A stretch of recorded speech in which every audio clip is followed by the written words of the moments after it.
that I have two very, very important people in my life, an Indian and a Pakistani.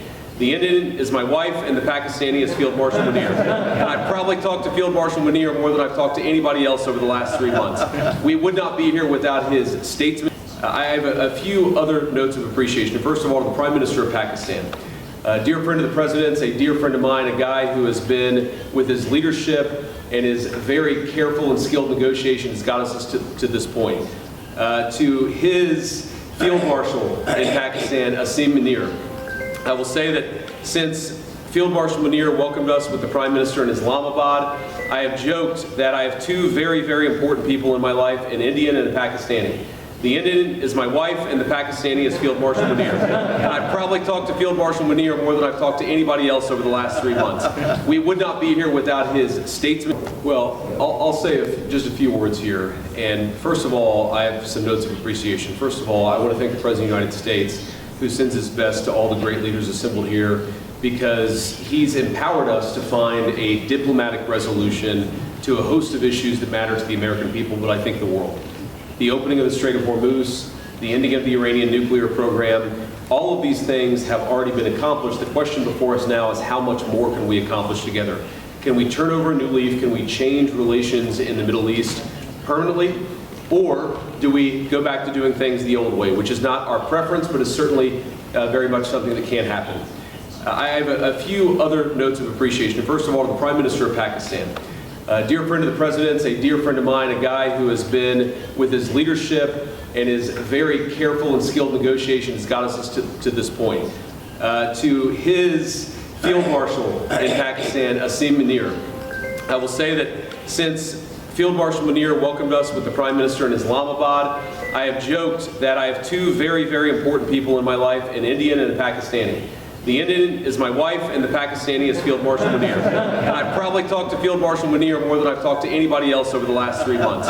We would not be here without his statesmanship. He is, of course, a great military leader, but I think he's shown himself to be a great diplomat. And of course, to Sheikh Mohammed, who's an amazing friend of the United States of America, but has been also an important part of getting us to this point.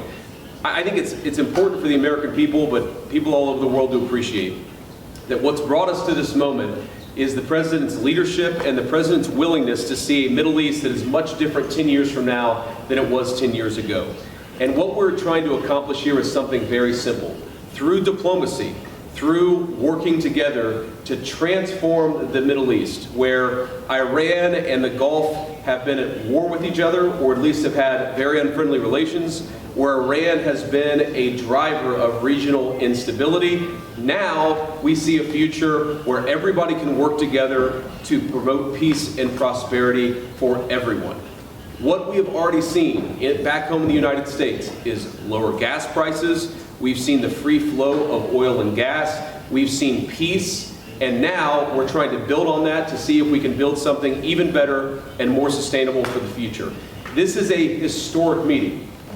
Never before, outside of Islamabad and here, so outside the last few months, never before has the Iranian and American leadership met at such a high level.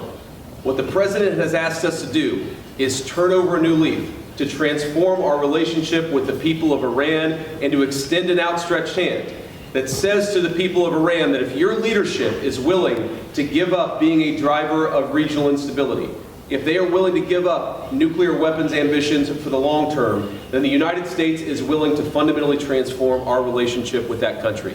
That is certainly our goal. We've already made great progress over just the last few hours, and I expect that we'll make additional progress in the hours to come. Thank you all. Is it possible just one question, Mr. Vance? The main issue is... Let Sheikh Mohammed speak, please. First of all, I would like to welcome you here, Mr. Vice President, Mr. Prime Minister, your leadership and Field Marshal leadership actually initiating that process. That's what brought us here today. I think that every one of you has highlighted how important is this meeting, how historic is that event, and how significant is that agreement, not only on the security of the region, but also for the security of the world and for the global economy. What we have done and what we have achieved, we didn't achieve it without the dedication and the hard work that was done by you, Mr. Vice President, and Mr. Steve Woodcock and Jared Kushner, Prime Minister and Field Marshal, and also on the Iranian side, Dr. Haidar and Dr. Arabji. I'd like to thank all of you for your leadership and determination that put us in this room, and this is not really the main celebration. Our celebration when we reach the ultimate agreement. Hopefully this is just the beginning, and I wish everyone all the best. Qatar will stay dedicated to this partnership to support these mediations until the end, until we reach a solution. We will always be a partner in bringing more peace, prosperity, and hopefully better future for our region. Thank you very much.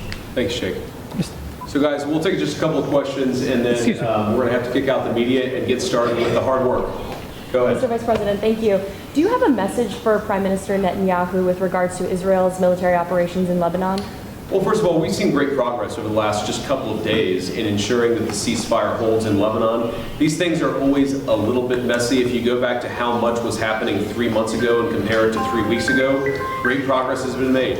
If you go back to 3 weeks ago to 3 days ago, additional progress has been made. The President has committed us to see a full regional ceasefire. We found great partners in working with the Qataris, the Pakistanis, our friends in Israel. We're all working towards regional peace. There, of course, are going to be sometimes disagreements about precisely how to get there, but I actually feel great about where we are in Lebanon. There's still some additional wood to chop, but we're going to keep on working at it. And sir, is 60 days still realistic? Are you ready to stop genocide in Lebanon?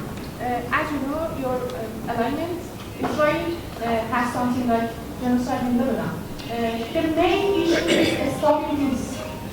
Well, ma'am, I think that the President of the United States and the United States of America have done more to stop the conflict in Lebanon than any government anywhere in the world over the last few months, and we're going to keep on working towards it. As I think a lot of you appreciate, peace is never easy. Peace always requires a little bit of work. It always requires a little bit of give and take. But the President of the United States is committed not just to peace between the United States and Iran. The President is committed to a regional peace, which is why we're here working so hard to settle our issues.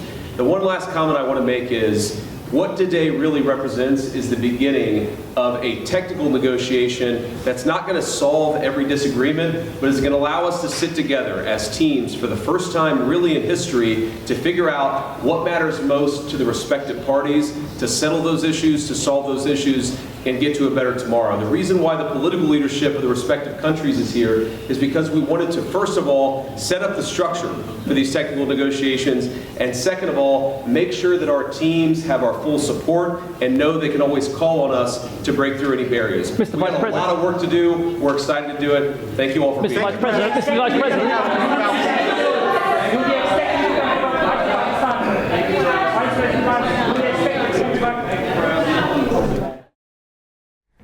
आपको बताएं कि conference hall में गुफ्तगू की गई वज़ीर-ए-आज़म मोहम्मद शहबाज शरीफ की जानिब से, अमरीकी नायब सदर JD Vance की जानिब से, कतरी वज़ीर-ए-आज़म की जानिब से, और उन्होंने गुफ्तगू करते हुए कहा कि आज तारीख़ी दिन है। इस वक्त हम आलमी अमन के लिए यहाँ पर जमा हुए हैं। वज़ीर-ए-आज़म शहबाज शरीफ ने कॉन्फ्रेंस हॉल में ये गुफ्तगू की। उन्होंने कहा आलमी अमन के लिए ये एक अहम मौका है। जबकि अगर अमरीकी नायब सदर की बात की जाए, उन्होंने कहा एक बार फिर से वज़ीर-ए-आज़म और फील्ड मार्शल की तारीफ़ भी की। वज़ीर-ए-आज़म शहबाज शरीफ और फील्ड मार्शल का किरदार लायक़ तहसीन है। उन्होंने कहा कि पाकिस्तान और भारत से दो लोग मेरे बहुत फेवरेट हैं।